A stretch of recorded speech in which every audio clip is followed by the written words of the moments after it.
Dieu. Nous avons chanté ce cantique ensemble. L'immensité de ta grandeur me montre que je me suis viré. Quelle parole.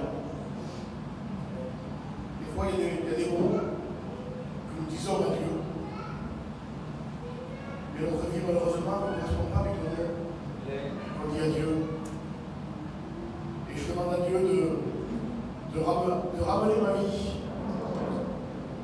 au diapason de sa parole. Et pour cela, Dieu se sert des situations de la vie. Je bénis Dieu toutes les fois où Dieu s'est servi des situations de la vie pour me ramener au diapason de sa parole. Alléluia. Pour me rappeler que je suis rien.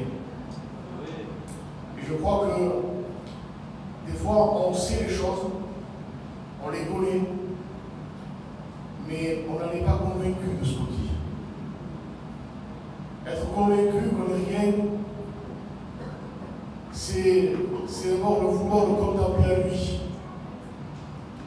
Quand le prophète Isaïe a la vision de la sainteté de Dieu, avant d'avoir la vision, c'était le prophète qui était tout. Mais quand il a la vision, la révélation de la sainteté de Dieu, ce prophète qui va annoncer la venue du Messie va dire malheur à moi, car je suis un homme perdu. Et je crois qu'on peut dire des mots, et je le crois qu'on le chante de tout notre cœur ce cantique. L'immensité de ta grandeur. C'est vrai, quand je contemple la grandeur de Dieu, je vois vraiment combien je suis petit. C'est vrai ou pas? Mais je crois que si on a la révélation de la sainteté de Dieu, Dieu va nous révéler qui nous sommes. Et là, on marchera. On arrivera à connaître et à marcher humblement avec Dieu. Alors, ce soir, je bénis Dieu de ce que les frères m'ont laissé la place. Mais je voudrais que ce message que le Seigneur a déposé sur mon cœur, qui est lourd pour ma vie, et je réalise que de plus en plus, ce message me concerne. Et je bénis Dieu que chaque fois que je dois prêcher le message, je me mets avec vous, parce que je suis le premier à être concerné. Alors, je ne dis pas des mots pour dire des mots, vous savez, on n'est pas là pour faire plaisir aux oreilles. Mais je suis convaincu de ce que je dis. Que devant sa grandeur, je ne suis rien. J'ai besoin que Dieu me révèle réellement l'état de ma vie. Vous savez, si on se regarde à un miroir, avec une lumière tamisée, on verra des petits défauts. Pour nous les hommes, quand on doit se raser la barbe, eh bien, on aime bien que ce soit bien éclairé, parce que des fois on ne va pas trop bien. Mais si on aurait, je dirais, la folie de dire je me raser la barbe avec une lumière tamisée, eh bien, je crois qu'un jour, quelqu'un m'avait dit à quelqu'un, t'as la barbe dépressive. Il s'était rasé là, tout rasé, mais là, plein de barbe. Ça m'a rappelé. Il disait à quelqu'un, t'as la barbe dépressive. Parce que des fois, on se rase un peu là, mais là, on oublie tout. Et je crois que si on veut se présenter devant Dieu avec une lumière tamisée, eh bien, on ne verra pas notre état. On a besoin de demander à Dieu, Seigneur, viens éclairer. Amen. Viens éclairer mes ténèbres. Amen. Besoin que tu m'éclaires. Je vous promets que tu m'éclaires. Alors, si vous voulez bien, on pourrait lire ensemble dans le livre de l'Ecclésiaste, au chapitre 7, on va lire le premier.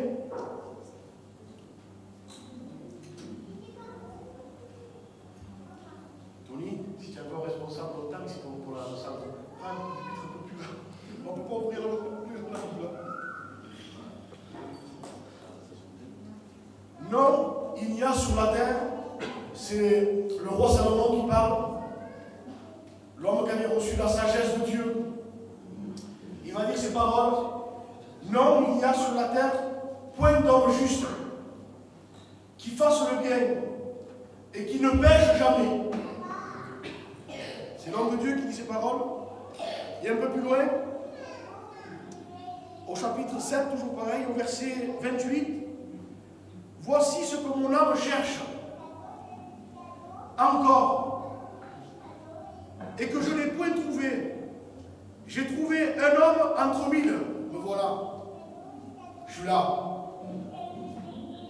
un homme entre mille. Mais je n'ai pas trouvé une femme entre elles toutes. Quand j'ai dit me voilà, je plaisantais, hein. Vous avez compris. Hein. Seulement, voici ce que j'ai trouvé, c'est que Dieu a fait les hommes droits, mais ils ont cherché beaucoup de détours. C'est le roi Salomon qui dit ces paroles. Mon âme a cherché encore et je n'ai pas trouvé. Donc, les frères et les sœurs, comprenez bien que quand il dit j'ai cherché un homme entre mille, j'en ai trouvé un. C'est Jésus, hein, c'est pas nous. Hein. C'est pas Daniel non plus. Hein. C'est pas moi non plus, c'est pas Paul, c'est pas Tony. Donc, il fait allusion à Jésus parce que Salomon était investi de la sagesse de Dieu et dans sa providence, quand il parle, eh bien, il voit Jésus, l'homme entre mille. Mais par contre, pour les sœurs, il n'y en a pas une. Pas une femme. Donc le Seigneur voulait nous convaincre, en réalité, que notre cœur est mauvais. Dieu voulait nous montrer l'état de notre cœur pour qu'on soit, non pas seulement qu'on le sache, mais pour qu'on en soit convaincu. Je me rappelle d'une prédication dans notre ancien Manille où il y a presque une vingtaine d'années de ça. Il disait, je prêchais le retour du Seigneur et je le croyais. Mais maintenant je le prêche et j'en suis convaincu. Et il y a une différence entre croire quelque chose et être convaincu. Il y a plus d'accent sur quelque chose quand on est convaincu de quelque chose. Et là, Salomon, il laisse entendre, il veut que tout le monde le comprenne, qu'il n'y a pas un homme qui ne pêche jamais. Il dit, j'ai cherché, mais je n'ai pas trouvé. Alors, on va lire un peu plus loin, dans le même livre, il y avait une petite ville, Tarascon, avec peu d'hommes dans son sein. Un roi puissant marcha sur elle, l'investit et éleva contre elle de grands forts. Il s'y trouvait un homme pauvre et sage. Ça me fait rappeler Jésus. De riche qu'il était dans le ciel, il s'est fait pauvre sur la terre pour nous enrichir à nous. Il s'est trouvé un homme pauvre et sage qui sauva la ville par sa sagesse. Et Jésus nous a sauvés un jour de Tarascon. Il a vu que nous étions assis dans les ténèbres. Il a eu compassion de nous. Amen. Et il a sauvé la ville par sa sagesse. Que son nom soit béni. Amen. Alléluia. Et personne ne s'est souvenu de cet homme pauvre. Personne ne se souvient de l'homme pauvre. J'ai dit, la sagesse vaut mieux que la force. Cependant, la sagesse du pauvre est méprisée. Homme de douleur, habitué à la souffrance, méprisé. Ça nous rappelle ce que disait Ésaïe. Ésaïe 53. Jésus a été méprisé par les siens. Et ces paroles ne sont pas écoutées. Les paroles des sages tranquillement écoutées valent mieux que les cris de celui qui domine parmi les insensés. La sagesse vaut mieux que les instruments de guerre, mais un seul pécheur détruit beaucoup de biens. Mais un seul pécheur détruit beaucoup de biens. Je suis rappelé de l'histoire du Titanic. Il semblait que tout allait bien dans le bateau. Et au bout d'un moment, la mer était calme. Et au bout d'un moment, ils ont pris un iceberg, mais pas de face. Ils l'ont pris sous le côté. Et on va imaginer l'iceberg comme étant le pêcheur qui détruit beaucoup de biens. L'iceberg a pris le bateau sur le côté. Donc quand le capitaine l'a su, il savait les risques qu'il y avait. Il savait que le bateau allait couler. Mais il a dit aux gens, faites comme si rien n'était. Comme si tout irait bien. Même jouer encore de la musique pour que les gens soient distraits. Il ne voulait pas qu'il y ait de la panique à 1h du matin. Parce que l'iceberg, quand le bateau a pris l'iceberg, c'est à peu près vers les 1h du matin, ou un peu plus. Il savait, lui, le capitaine du bateau, qu'il y en avait pour peu de temps. Il le savait. Alors il disait aux gens, faites comme si rien n'était. Et c'est ce que fait le diable au jour d'aujourd'hui. Faites comme si tout allait bien. On a du monde dans les églises. On a un centre. Et je bénis Dieu pour le centre. Je bénis Dieu. Je le rappelais encore après-midi pour le frère Tony qui a eu à cœur de faire ce centre. Je bénis Dieu. Que Dieu soit béni pour des frères qui ont une vision pour ça. Que Dieu soit béni. Regardez, est-ce qu'on aurait pensé, nous, il y a 3 ans en arrière, qu'on ne pourrait même plus se réunir dans des petits locaux? On ne l'aurait pas pensé, tout ça. Et on est obligé de venir ici pour pouvoir faire un culte ensemble. Et peut-être que Dieu le voudra ici, qu'on fusionne ensemble. Qu'on ne sait pas, nous on calcule avec notre intelligence, mais Dieu va plus loin. Et puis il est plus grand que nous. Alors, le diable laisse faire. Il y a du monde, tout va bien. Mais le bateau est en train de prendre l'eau. Et il y a de la musique. Tout est là pour qu'on ne se soucie pas de la réalité de ce qui est en train de se passer. Et je crois, frères et sœurs, ce soir, que si nous avons vécu pendant un temps de confinement, c'est pour qu'on retrouve en réalité nos foyers. On vise l'église, on vise la réunion, mais on a oublié le principal. Quand Dieu a dit à Adam, tu pourras manger de tous les arbres qu'il y a dans le jardin, mais l'arbre de la connaissance du bien et du mal, tu n'en mangeras pas. Le jour que tu en mangeras, tu mourras.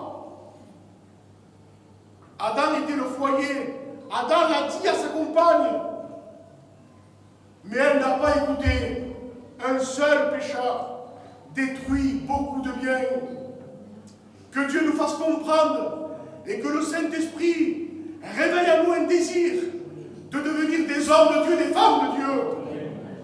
Ne limitez pas la puissance de l'ennemi. On a lu ensemble, un roi puissant a investi la ville. Quand le roi puissant, vous savez, la Bible dira dans l'évangile de Luc, que l'homme fort, c'est le diable. La Bible donne ces mots clairement parce que ce sont des mots réels. Jésus aurait pu dire, eh bien le diable il n'est rien du tout. Non, non, non. Il appelle l'homme fort. On le sous-estime trop, les frères. On n'a pas assez la raison de ce qu'en réalité, il s'est juré notre perte. Alors il te propose certaines choses en te faisant croire que dans ton foyer, ça ira mieux. Et tu négliges le principal, de devenir une femme de Dieu ou un homme de Dieu dans ton foyer. Alors il te propose un petit voyage à Disney, un petit voyage à la neige. Et tout ça, on croit que voilà, ça ira mieux. Mais on oublie le principal qu'un seul pécheur. Alors c'est quoi le péché? J'ai marqué quelque chose. Écoutez bien.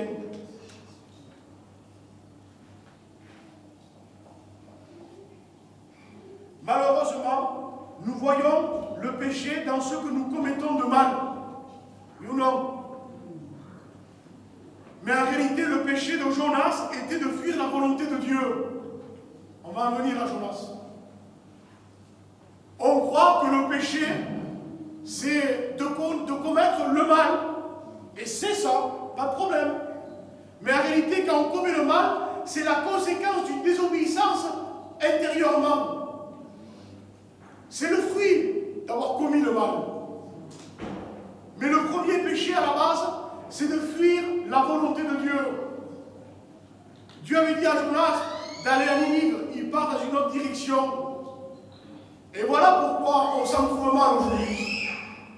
Parce qu'en réalité, on est en train toujours de se préserver du mal. On vit dans un état d'esprit on prend les armes défensives constamment. On est toujours en train de paraître les coups.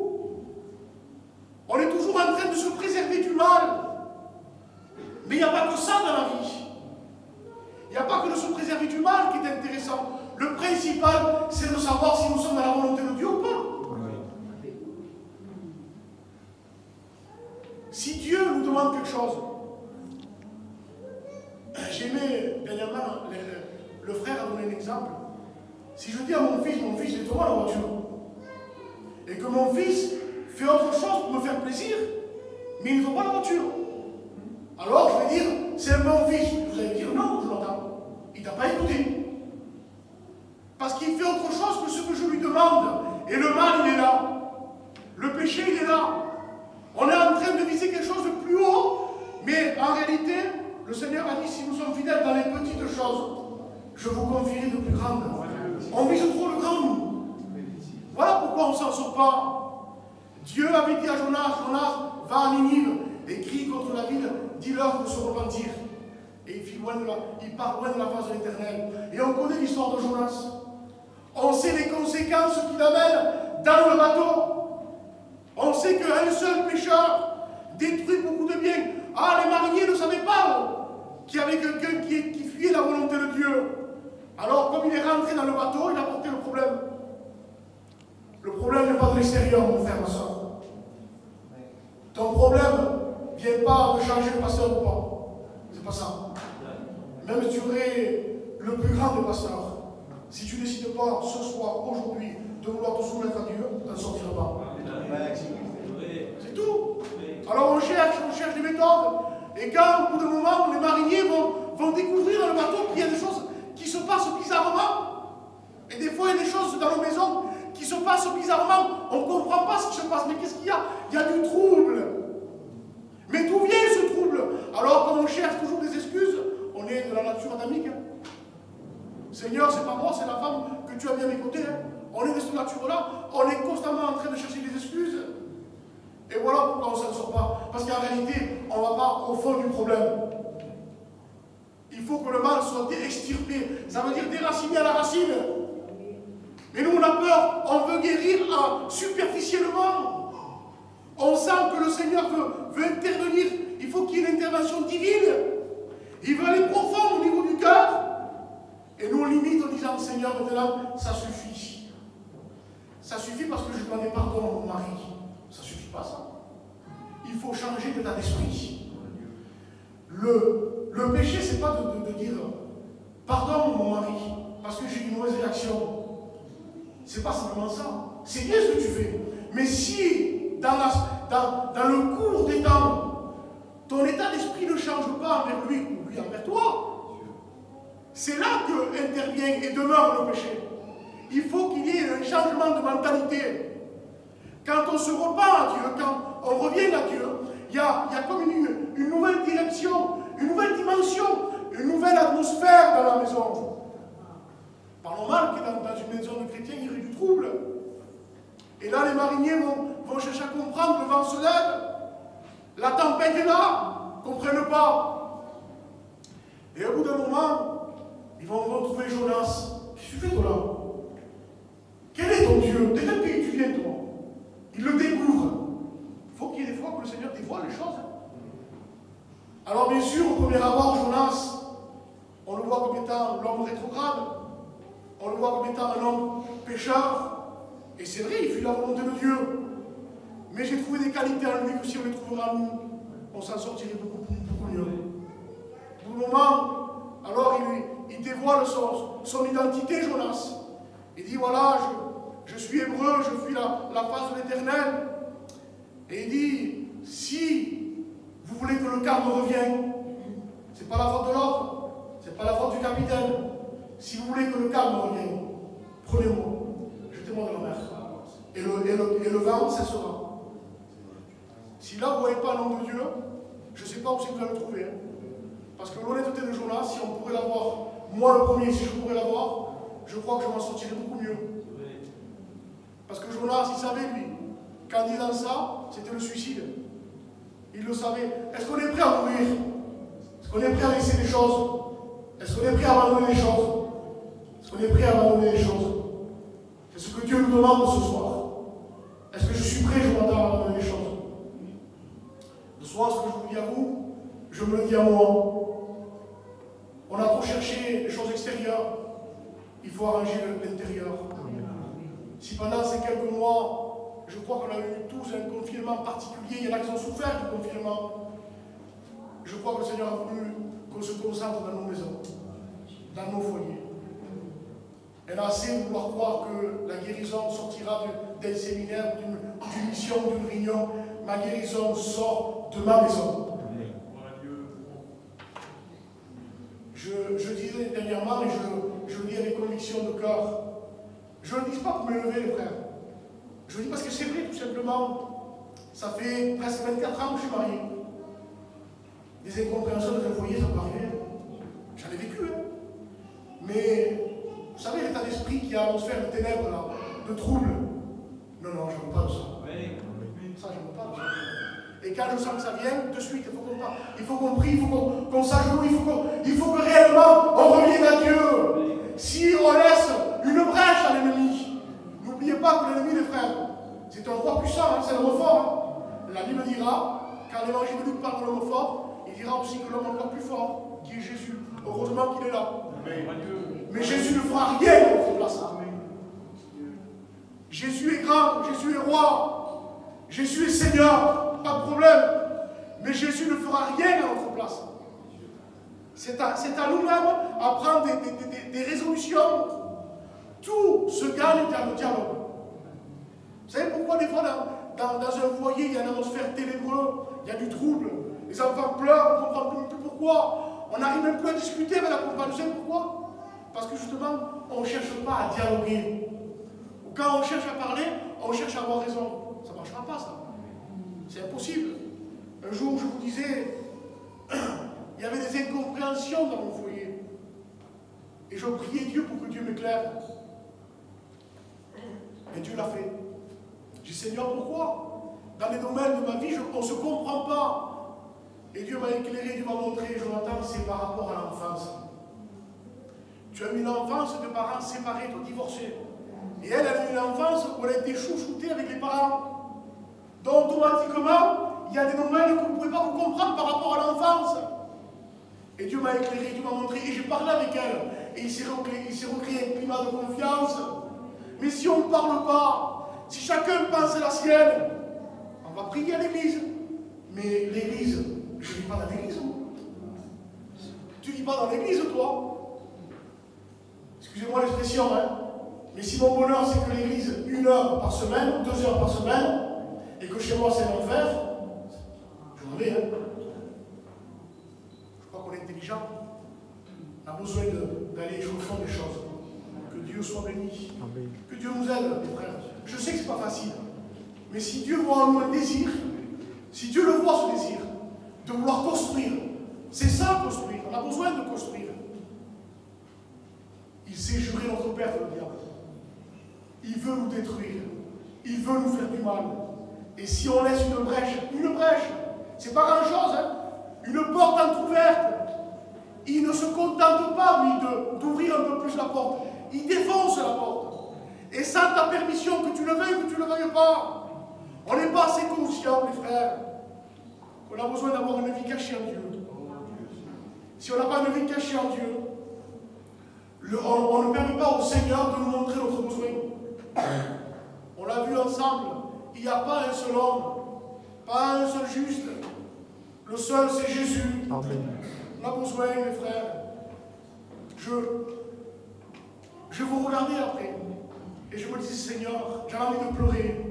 Parce que je sens, même si les cantiques ont apporté un bon atmosphère, je bénis Dieu, parce que les cantiques m'ont béni.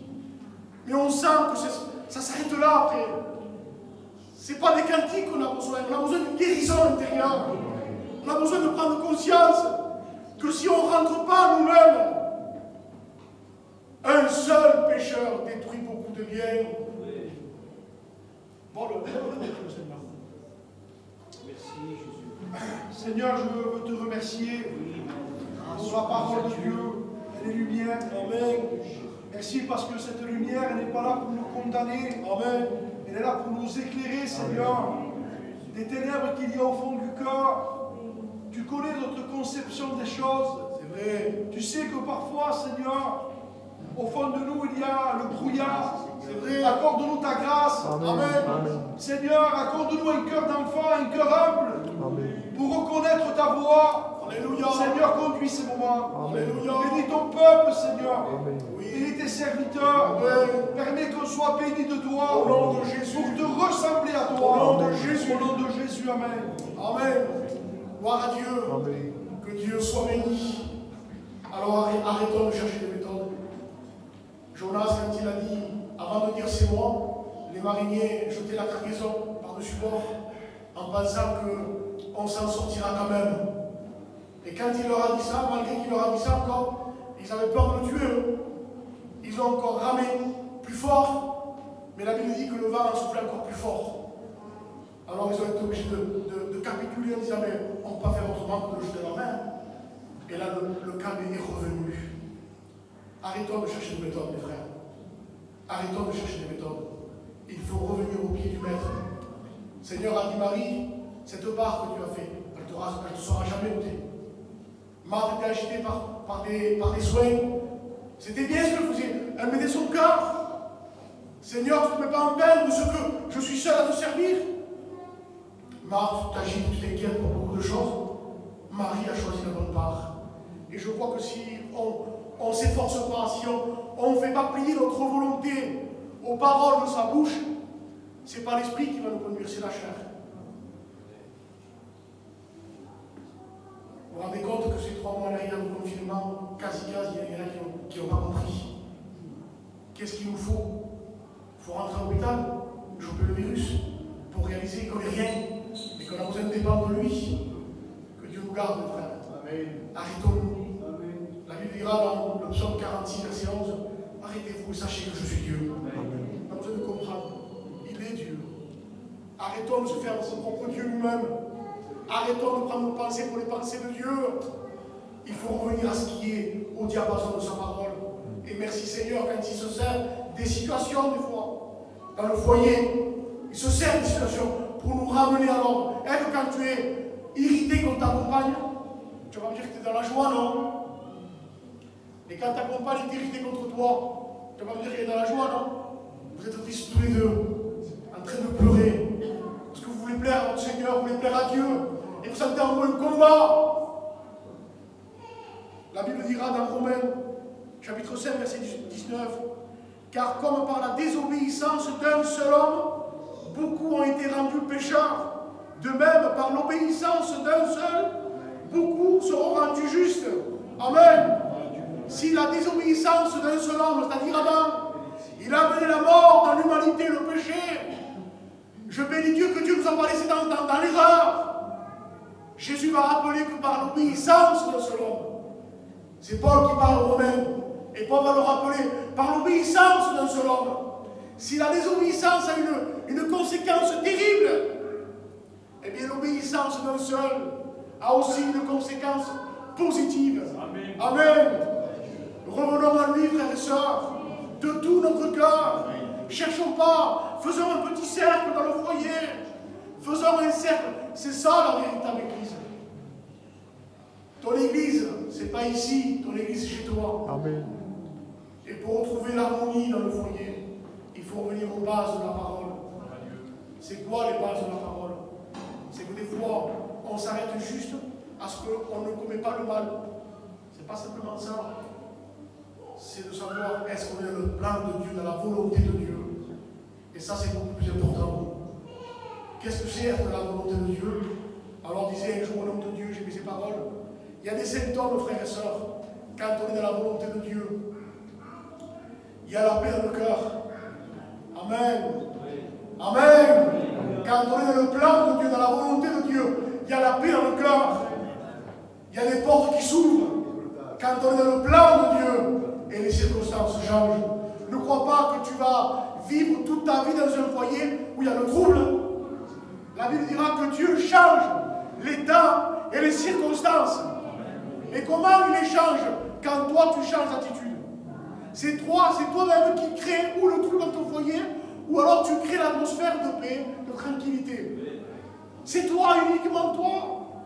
Même si le pasteur vivrait 24 heures sur 24 chez toi, tu jetterais dehors, c'est normal. Tu le jetterais dehors. Mais ce n'est pas lui qui apportera la bénédiction dans ton foyer. Il faut que Jésus vive 24 heures sur 24 chez toi. par un seul pécheur. Un seul pécheur détruit beaucoup de biens. Alors sondons-nous ce soir. Cherche pas à dire, le pécheur c'est mon frère, ma soeur, mon compagnon ou ma compagne. Non, sondons-nous correctement devant Dieu. Et si on se sonde correctement devant Dieu, l'Esprit de Dieu va nous éclairer. Il va nous montrer les détails. Les détails des choses qu'on ne voyait pas. Les détails des choses que même on ne se rappelait même plus. Le Saint-Esprit. Donnons accès au Saint-Esprit. Donnons accès à Dieu. Dans notre façon de prendre les décisions, donnons un libre accès à Dieu. Afin qu'il nous éclaire. Aide tout ce qu'on ne voit pas. On s'incline auprès du Seigneur. Tu commences à prier, Dagaï. Devant toi, nous sommes, Seigneur.